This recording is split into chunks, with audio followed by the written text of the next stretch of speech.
Welcome back to part 2 of the Headbangers Open Air Festival Metalheads. Today we're going to be talking about the Friday, the 28th of August, 2023. So the bands for Friday were opening act, Steelpreacher. This was followed by Coven, Rhabstallion, Vulture, Lady Beast, Kate's Acid, Vicious Rumours, and headliner Phil Campbell and the Bastard Sons. So we're going to talk about the first band, Steelpreacher. Originally formed back in Germany in 2001. This band are a 4-piece band, so the members for Steelpreacher are Muskel, bass guitar and vocals, with Jens Humbinger on vocals and guitars. We'd also have Andre the Wicked on guitars and also Kevin Ruth on drums. Now, Steelpreacher been around, like I said, since 2001. They recorded their debut album in 2002. This was called Route 666. This was followed by the band's second album, Start Raising Hell, in 2004. Followed by the third album, Drinking with the Devil, in 2008, Hellraiser in 2011, followed by Devolution 2015, and the band's last album, Back from Hell, in 2021. And the band's current label is ACMF Records. Now, these guys are a little bit more rock and roll than heavy metal. They kind of remind me a little bit of Zodiac Man Warp, Motorhead, and also The Almighty. Also Rose Tattoo, Tankard, and the legendary AC/DC. So Steelpreacher were a fantastic opening act, certainly a party band, certainly got the crowd going, ready for the rest of the bands that were going to hit the stage. And so the set list for Steelpreacher would be Here for the Beer, Hellbent for Beer, Wish You Were Beer, We Don't Get Drunk, Locked and Loaded, Drinking with the Devil, Beer, Meat and Metal, DOA, Drinking the Night Away, and We Want Metal. So pretty much they are a party metal band, similar to Tankard's lyrics. So next up was the band Coven. Some of you guys may remember these guys from the 80s. They were formed back in 1985 in Seattle. The first album was released called Blessed is the Black in 1986, and this was followed by the next album, Death Walks Behind You, in 1989. And in 1993, the band would release their third album. This was called Boneless Christian. Now, most of the lyrics contents for this band, Coven, are based roughly about humanity, anti-Christianity, and violence. So the first album pretty much speculated that. But the band's lineup, we have Neil Habit on drums. We'd also have Dean Habit on guitars. Bass guitar would be Eric Close. Guitars, the Underbishop. And also vocalist James Carter. Now, both Neil and Dean are the original guitarist and drummer in the band that formed the band back in the 80s. The band's first album, Coven, Blessed is the Black, kind of reminded me of Rigor Mortis and also Razor. Sadly, the production wasn't too good on this album. It was very thin, especially with the drum sound, but they came up with some pretty good ideas. I guess you could also say that the band had hints of Wrath, who released the album Nothing to Fear. So these guys hit the stage at 1:10 in the afternoon, and the fans were really looking forward to seeing. You could see there was a lot of fans there wearing Coven t-shirts. They certainly came across extremely well. They played a fantastic set, solid, really got the crowd going, and the music was fantastic. So the songs that Coven played were. And so the set list for Coven was Blessed is the Black, Succubus, 6669, Burn the Cross, Fucking a Nun, Out of the Grave, Ted Bundy, Silent Night, Violent Night, Creatures of Duty, Satanic as Hell, McDonald Land Massacre, and Iron Dick. So that's pretty much the set list for the band. Some interesting titles there, but the band came across really well, got the crowd going, and the crowd really appreciate what they were doing. Great band, Coven, so check those guys out, guys. Now, the next band to hit the stage was a UK band from West Yorkshire called Rhabstallion. These guys were formed originally back in 1977 and later dismantled back in 1984. They would return back in 2018 to present. Now, the band's current lineup consists of Jack Hemsworth on drums, would have Gary Hooper on bass guitar, would have David Thompson on guitars, would also have Stuart Todlington on guitars, and guitarist Andy Wood. Guitarist Andy Wood would be once with the one and only Cloven Who from the UK, a fantastic band who did some great albums back in the day, especially the debut album in 1984, which was self-titled. The Dominator in 1988, which is one of my favourite albums, and also The Sultan's Ransom back in 1989, another great album. Now, sadly, this band never actually recorded an album, only recently in 2021 when they did the Back in the Saddle. This is the only full-length album the band have recorded, but they did some demos and a single, and they also appeared on a compilation back in 1984. The band would also release a single, Chain Reaction, on the new Electric Warriors compilation, along with the song Stranger Stranger on the Damned This Stuff Is Heavy Volume 2 back in 2021. Now, it was good to see a band from the UK playing the Headbangers Open Air Festival. There seems to be a lot of bands from Germany playing, understandable. Andy Wood would be handling guitars and also lead vocals. Now, Andy's done a pretty good job on this live performance. He really came across really well. So did the band. They all seemed happy on stage. They performed really well. They did some really good songs. Basically a rock and roll band. Not heavy like Cloven Hoof, but they did a fantastic set with some really interesting songs. In fact, Rhabstallion, to me, they kind of remind me of the Cult. So if you like Ian's vocals for the Cult, you're going to like Andy's vocals. Pretty similar in style, even the music. The band also have a little vibe of Celtic music in there. So you get a little hint of Thin Lizzy in the music as well, also Gary Moore's music. So the vibe of the Cult, Thin Lizzy, and Gary Moore's music really does fit well for Rhabstallion. Now, I've been listening to Rhabstallion's album, and the song Nowhere Left to Fall is a really good song. It's really well put together, very catchy. It's one of the best songs on the album. So if you need to check out these guys, the album, check out the Rhabstallion album. It's called Back in the Saddle, and the song that I suggest you check out is called Nowhere Left to Fall. In fact, these guys are a really good hard rock and roll band, playing plenty hard rock music. Obviously not playing heavy metal, but they're doing really, really well. They're getting a great performance. The crowd were really, again, with those guys, they're really backing them up. All around, the band were fantastic live. The crowd really enjoyed what they were doing. So I'm going to tell you what the songs were that Rhabstallion played live. And so the set list for Rhabstallion were Driving Seat, Stranger Stranger, Nowhere Left to Fall. Like I said, the brilliant song that is. They also played Welcome to the Real World, Eye of the Needle, Never Say Never, Better Late Than Never, Sold My Soul for You, Stand Up, and the last song was called You're to Blame. So all around, Rhabstallion are a great band from the UK, from Halifax, UK, with former member of Cloven Hoof. Check them out, metalheads. Now, the next band to hit the stage was a thrash metal band called Vulture. Now, these guys are from Dortmund in Germany, originally formed back in 2015.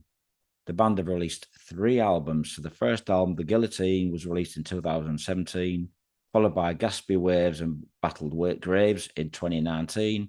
And the last album, the current one, is called Dealing Death, released in 2021. Now, the current lineup consists of A. Axiginter on bass guitar. We'd have S. Cascavet on guitars. We'd have M. Outlaw on guitars, L. Steeler on vocals, and also G. Deceiver on drums. Now, the current album, Dealing Death, is released on Metal Bird Records. So some of you out there probably already have this album. They're a very intense, heavy band live. Watching these guys live, L. Steele, a vocalist, is a great singer. He's a very upfront frontman, very crazy and wild. Saying that, the rest of the band are pretty wild on stage too, but they came across to doing a fantastic performance.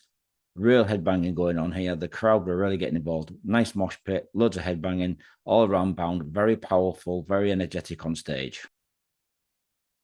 Even though these guys are from Germany, 3 Canadian bands that spring to mind when I listen to this band's music.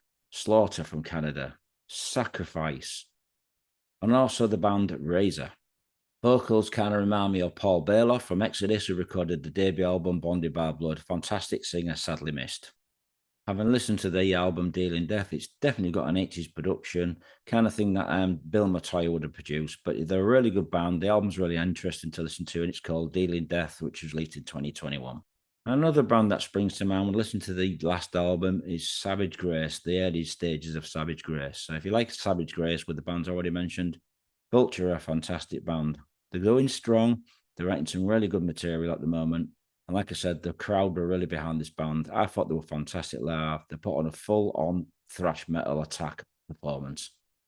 So the Vulture setlist would be Vendetta, Vulture, Clashing Iron, Gorgon, Malicious Souls, Electric Ecstasy, Adrian's Cradle, Deliver to Die, and Lesson in Violence. So that was the setlist for Vulture. And so we come to the next band. This was a band called Lady Beast. Now, these guys hit the stage at 16:55 and finished at 17:45. These guys are from the USA in Pittsburgh, Pennsylvania, and were formed in 2009. The current lineup is a 5-piece. So I'm going to tell you who's in the lineup. We have Adam Rampage on drums. We'd have Chris Triskley on guitars. Deborah Levin on vocals. We'd have Andy Rampage on guitars, and we'd also have Amy Bianco on bass. Now, these guys have recorded quite a few albums, actually. I've never actually heard the band until I saw them at Headbangers Open Air. The band released their debut album in 2012, which was self-titled. The second album will be Lady Beast 2, released in 2015, followed by Vicious Breed in 2017, the Vulture's Amulet in 2020, and the band are currently in the writing material for the next new album. They came across a little bit of cross between bands such as Hellstar, Omen. You can certainly hear the new wave of British heavy metal in this band, especially with such bands as Judas Priest, Iron Maiden, Saxon. They're a really interesting band and they've wrote some really good songs in the past. Sometimes they remind me a little bit of the American style power metal, such as Vicious Rumours, Omen, or maybe Hellstar. And another two English bands that spring to mind when I listen to these guys live and listen to the CDs is Tags the Pantang and also Savage. I have to say that vocalist Deborah is a fantastic singer. She's a very strong character and really knows how to get the crowd going. She's had plenty of experience. And the same could be said for bassist Amy. She sounds pretty much like Steve Harris. She certainly knows what she's doing. And with three guys behind them, this band are a fantastic outfit. They've run some really interesting albums and they're really strong live to watch. They're very strong. They write some really good songs. Like I said, Deborah is a fantastic singer. She knows how to get the crowd going in between songs, which is great. Every frontman needs to be strong. She's definitely got the voice. She's definitely got the movements and knows how to get the crowd going. Lady Beast were fantastic live. If you've not heard them before, metalheads, please check them out. They're a great band from America playing old school new wave of British heavy metal with a hint of American power metal. So I'm going to tell you what the songs were that they played live. So the songs that Lady Beast played on the afternoon was Poisoned, Blind by Ruins, Vicious Breed, Reaper, Go for the Bay, We Are the Witches, The Vulture's Amulet, and The Gift. Now, next to hit the stage was Belgium's very own Acid, or known now as Kate's Acid. Originally formed back in 1980, the band would release several albums and also do some demos and singles. So Kate's Acid band lineup would be on bass guitar, Mathieu Toubreck. On guitars would have Giles Rehughes and Andreas Beglix, and on drums would have Bastian Anderson, and also Kate on vocals. Now, Kate has gone along with a new lineup with young musicians. Now, these guys are really fresh, full of ideas, full of energy, and they're writing some really strong material. These three guys are also performing the old material extremely well, and it's coming across very strong and powerful live. The band released their first demo in 1981, but it wasn't until 1983 when the band released their first album, which was self-titled. This would be followed by the 1983 second album, which was called Manic. And later on in 1985, the band would release their Engine Beast. This would be the last album. But the band are preparing to write new material as we speak right now, and a new album should be due in 2024. Now, Kate and the boys have been performing quite a few gigs this year. Some of you may have seen them at Keep It True Festival. Although the band are from Belgium, they do have influences such as Tag the Pantang, Saxon, a little bit of Judas Priest, and also a band from Holland called Pitcher. Having listened to some of the Acid early albums and watching the band live, they pretty much have the same attack as Venom would have or Motorhead, very aggressive in your face, certainly with the albums. Now, there was a lot of fans waiting to see Acid at the Headbangers Open Air. I was certainly one of them. Having heard some of the previous albums, I was very curious to see how they were live. And like I said, Kate has come along a long way. She's got three young talented musicians who certainly know how to play. And I'm really excited to hear the next album. I'm pretty sure it's going to be a heavy album. But Acid did perform well. They did some classic songs from the 80s. And they are a really good band. So if you're a fan of Acid or you need to check them out, please do. They've done three great albums back in the 80s. And I'm pretty sure a new album's due very shortly. And so the set list for Kate's Acid would be Acid, Manic, Hooked on Metal, No Time, Stand Up and Shout, Let Me Die, Hell on Wheels, Bottoms Up, Big Ben, Exterminator, Lost in Hell, Black Car, and Max Overload. And next to hit the stage once again would be Vicious Rumours. Like I said to you, they did play it on the Wednesday at the opening warm-up show. This time the band were playing with Brian Allen on vocals, who fantastically flew in at last minute, 24 hours notice, flew over, did a fantastic performance with the band. We also had some special guests on stage. We'd have Ira Black, former Vicious Rumours guitarist, would be on stage with his son just to finish a couple of the last songs. But what a performance. Like I said, Vicious Rumours did a great job on Wednesday, even more of a fantastic job on the Friday. Now, Brian Allen is a true trooper. He really shone through and he really didn't let the band on at all. The band performed exceptionally well. The fans were really behind them. So any of the fans that saw the band on the warm-up show were impressed, but they were going to be even more impressed watching them with Brian.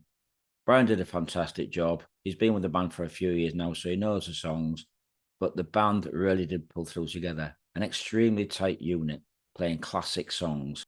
So the show for today was an extremely exceptional, very special show. The band will be performing the first two albums back to back. Soldiers of the Night, released originally back in 1985, and also Digital Dictator in 1988, both released on Shrapnel Records.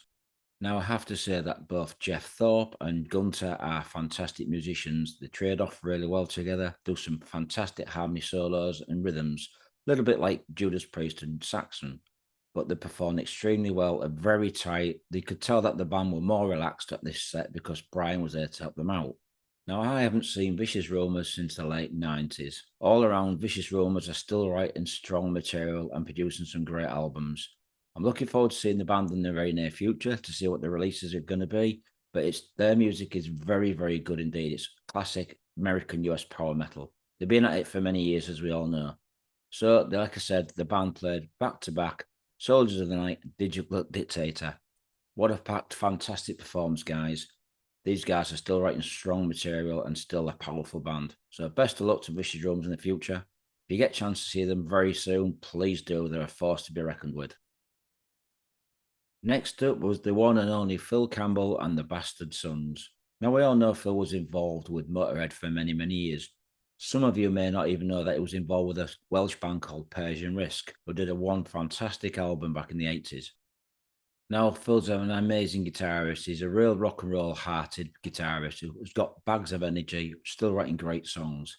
So the Phil Campbell and the Bastard Sons are actually formed in 2016, obviously after the death of Lemmy, God rest his soul. But the band have done some really interesting albums, and Phil's joined by three of his sons. So we'd have Phil Campbell on rhythm guitar, we'd have Todd Campbell lead guitars, we'd have Dana Campbell on drums, and bass player Tyler Campbell. Back in the early stages of Phil Campbell and the Bastard Sons, they had Neil Starr on vocals. His replacement was by the current vocalist, Joe Peters, who's been with the band since 2021. A fantastic replacement. So what do you think you'd expect from Phil Campbell and the Bastard Sons? Well, they're playing hard rock, heavy metal, rock and roll. They're a really good band, writing dirty music, really strong and powerful. At times, you could say it sounds like Motorhead. Nothing wrong with that. Phil's involvement with Motorhead spanned over 2 decades, if not more. But Phil's a fantastic guitarist, and his sons are really great musicians.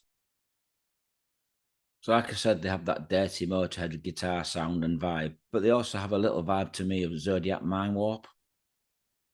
And so Phil Campbell and his sons would release 2 EPs. The first one was released in 2016, followed by the second EP in 2017. The band would release their debut album, which was called The Age of Absurdity in 2018. This was followed by Where the Bastards 2020, Live in the North 2023, and Kings of the Asylum, which is about to be released in 2023 on Nuclear Blast. Having listened to some of the Phil Campbell and the Bastard Son albums, I would definitely say that Lemmy would be proud of Phil and the boys. They're a dirty rock and roll band playing some excellent music, very old school 80s, and very much in the vein of Motorhead at times. Like I said, the Almighty is also an influence that seems to spring in the band's music, and also Zodiac Mind Warp. So if you're a fan of all these 3 bands, definitely Motorhead, of course, then you're really going to enjoy Phil Campbell and the Bastard Sons. The band did perform quite a few Motorhead songs, which they have a right to do because of Phil's involvement with Motorhead. So seeing Phil Campbell and the Bastard Sons play Motorhead songs as well as their own material was a special treat for the fans today. The fans loved the music. We all love to hear the old Motorhead classics, but some of the Phil Campbell's own material is fantastic as well. A fantastic closing set for the full evening for Friday. So Phil Campbell and the Bastard Sons did a fantastic job. They played some great songs, full of energy. The crowd were really behind them. The band enjoyed what they were doing. So much respect to the guys in Phil Campbell and the Bastard Sons. So I'm going to tell you what the songs were that they played live. We'd have Bite My Tongue, Iron Fist, Damage Case, Schizophrenia, Born to Raise Hell, High Rule, God Save the Queen, Dark Days, Ace of Spades, Silver Machine, Ringleader, Going to Brazil, Kill by Death, and they would finish with the cult classic by Motorhead, Overkill. So check out Phil Campbell and the Master Sons if you can. They're a great band live, and they've got a new album coming out very shortly. So Friday was a fantastic day at the Headbangers Open Air. Next is the Saturday, which is the last day of the festival. There's some great bands playing, so check out the review coming to you very shortly. So, folks, thanks for listening and watching the Friday set for the Headbangers Open Air. I hope you like the photos that I've included, and also please leave some comments. Saturday's reviews coming to you very shortly. Thanks for checking in, Metalheads.